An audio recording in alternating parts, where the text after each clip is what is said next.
دیکھیں جنگ جمل، جمل اونٹ کو کہتے ہیں، یہاں حضرت اما جان عائشہ رضی اللہ تعالی عنہ اونٹ پر سوار تھی، اسی لیے جنگ کا نام جنگ جمل ہے۔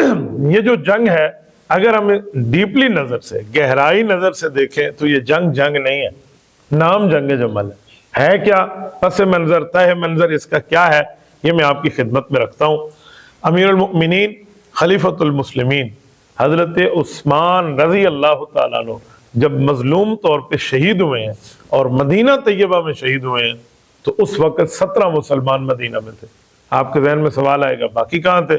یہ باقی حج پہ گئے ہوئے تھے، وہ 18 ذو الحج کا دن تھا، سارے مسلمان حج پہ تھے، مکہ میں مسلمانوں کا اجتماع تھا، مدینہ میں بہت کم مسلمان رہ گئے تھے جن نے حج کا سفر نہیں کرنا تھا، اسی لیے بلوائیوں نے، وہ جو باغی آئے تھے حضرت عثمان کو شہید کرنے کے لیے، ان کے خلاف نبرد آزمانے کے لیے، انہوں نے یہ گولڈن چانس دیکھا، سنہری موقع دیکھا اور حضرت عثمان پہ حملہ آور ہو گئے۔ حضرت عثمان شہید ہوئے، اس میں صحابہ کرام جتنے وہاں موجود تھے یا ان کی اولادیں موجود تھیں، انہوں نے دفاع کرنے کا اپنے طور پہ حق ادا کیا، وہ سامنے آئے، لیکن حضرت عثمان کا حکم تھا کہ جی آپ لوگوں نے میری طرف سے نہیں لڑنا، کسی کو نہیں مارنا، جو کرتا ہے کر لیں دیں، میری ذات کی وجہ سے حضور کے شہر کو ہم خون آلود نہیں کرنے دیں گے۔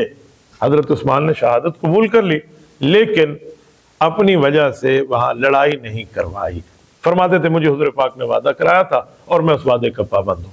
حضور علیہ السلام نے مجھے فرمایا تھا یا عثمان ان قمصک اللہ قمیصا، اللہ تجھے ان قریب خلافت کی قمیص اور عزت پہنائے گا۔ جب آپ کو عزت مل جائے فَإِنْ أَرَادَكَ الْمُنَافِقُونَ، منافق کہہ دیں ان تخلا فلا تخلا لہم، کہ اسے چھوڑ دے تم چھوڑنا نہیں۔ یہ حضرت عثمان کہتے میرا وعدہ تھا، لہذا میں لڑوں گا بھی نہیں اور یہ حضور پاک صلی اللہ علیہ وسلم کا وعدہ توڑوں گا بھی نہیں۔ حضرت عثمان مظلومانہ شہید ہو۔